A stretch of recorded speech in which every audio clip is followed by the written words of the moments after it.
जगह की बात किया जाए तो कनमा गांव है और ये भारत का लास्ट गांव है। इनके बाद शमशी का शुरुआत होता है जो पड़ोसी देश नेपाल है। और हमारे साथ गौर सिद्दीकी जी है, इनसे समझते। सबसे पहले तो आपका स्वागत है। आपका भी खैर मकदम। गुलाब बाबू, हजरत ने फरमाया 150 बच्चे हैं। अभी 2 बच्चे जो मुकम्मल एक बैठक में कुरान मजीद को सुनाने का वक्त उन्होंने बताया। मदरसा तकरीबन 1916 में है ना ये कायम हुआ। और उससे उस ज़माने में जबकि इस इलाके में एक भी मदरसा नहीं था, यानी आज़ादी से पहले इस मदरसा का शुरुआत हुआ था 1916 में। हाँ, जैसी जानकारी मुझको मिल रही है 1320 हिजरी लिखा हुआ है यहाँ पर। हाँ। और 1320 हिजरी को निकाला गया है तो 1916 है। इस दयार में एक ही मदरसा नहीं था जिस मदरसा के दाग बिल डाले। और आप पूरे भारत, नेपाल, गैर मुल्क में भी चले जाएंगे तो यकीनन अल जामियतुल इस्लामिया रज़ाउल उलूम का प्रोडक्ट आपको मिल ही जाएंगे। आलिम की हैसियत से, हाफिज़ की हैसियत से, मौलवी की हैसियत से, स्कॉलर की हैसियत से भी ये मिल जाएंगे। तो काबिल मुबारकबाद है यहाँ का अरकान उस वक्त से लेकर आज तक के लोग। अभी मदरसा के सेक्रेटरी जनाब हाफिज़ अब्दुल रऊफ़ साहब हैं और इनके जितने शुरका हैं वो बड़ी मेहनत कर रहे हैं।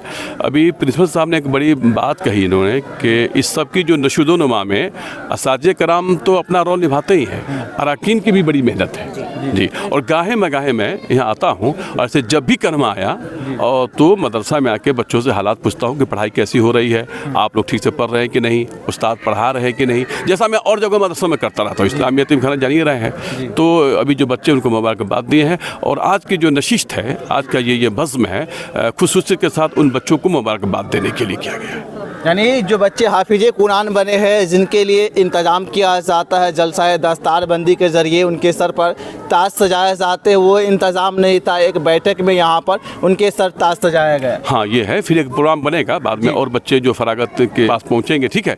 फिर वक्त 2 बच्चे हैं जिन्होंने एक ही बैठक में मुकम्मल कुरान मजीद सुनाया।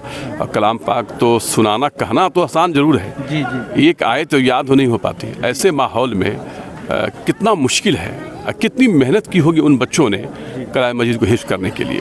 तो जब बच्चे और भी हाफिज होंगे तो एक बड़ी कॉन्फ्रेंस होगी, बड़ा जलसा होगा। कन्हवा तो इस इलाके में कहते हैं जलसा का भी पैदावार कन्हवे से शुरुआत है, ठीक है, जहाँ बड़े बड़े अकाबिर दीनों मिल्लत यहाँ तशरीफ़ लाए। इसलिए कन्हवा की मुक़द्दस सरजमीन को मैं गौहर सिद्दीकी। अच्छा, दुनियावी तालीम और दीनी तालीम में कंपेयर किया जाए तो सबसे बेहतर तालीम कौन सा है? मैं मुसलमान हूँ, सबसे बेहतर तालीम इस्लाम की है। और इस्लाम की तालीमात में अरबी भी है, फ़ारसी भी है, साइंस भी है, सोशियोलॉजी भी है, साइकोलॉजी भी है ना। जितने सब्जेक्ट ऑफ वर्ल्ड हैं इस्लाम की तालीमात में सब शामिल है। अरबी मेरे मज़हब की ज़बान है, मेरे इस्लाम की ज़बान है, मेरे आका की ज़बान है, अल्लाह का कलाम अरबी में है। अजीब अरबी सबका मकदम है। यूँ तो तमाम ज़बानें मग़ज़ हैं, लेकिन अरबी तमाम ज़बानों का मग़ज़ है। नहीं लगता आपको कि शिक्षा की बहुत बड़ी कमी है इसमें? देखिए, हो क्या गया है गुलाब बाबू कि हमारे यहाँ तालीम की कमी नहीं है जी। मिजाज क्या बन गया है लोगों में कि जो स्कूल में पढ़ते हैं, मैट्रिक किया वही पढ़े लिखे लोग हैं। हमारे यहाँ भी सैकड़ों घर में बच्चे उस्तानियाँ पढ़े हैं, बच्चियाँ पढ़ी हैं, उसको लोग नहीं जोड़ते हैं। आलिम मौलाना को आलिम में नहीं जोड़ते।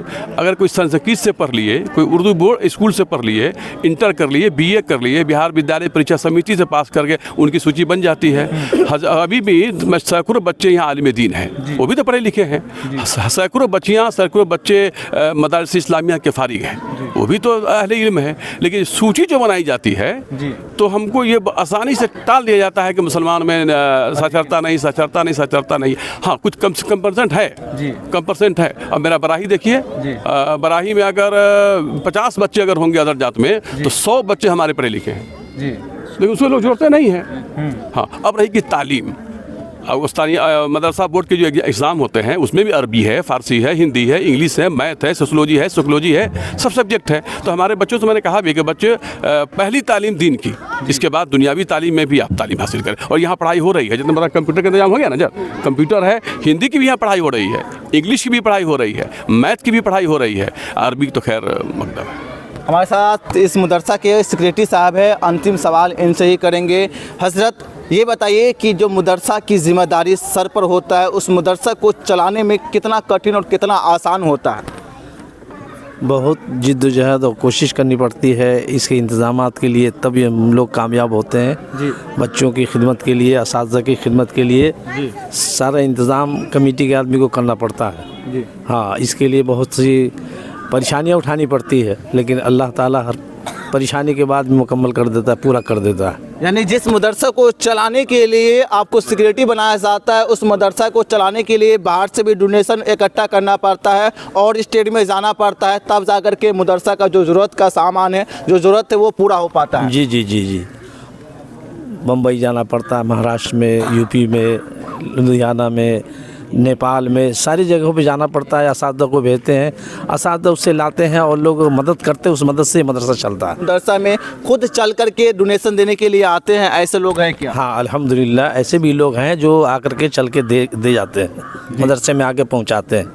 आज ये सामने जो इमारत नज़र आ रही है वो हाजी मसलिहुद्दीन साहब अकेले तनहा वो साहब बनवा रहे हैं। अच्छा, खुद बनवा रहे हैं खुद अकेला? बनवा जी, लैब के लिए? हाँ अल्हम्दुलिल्लाह।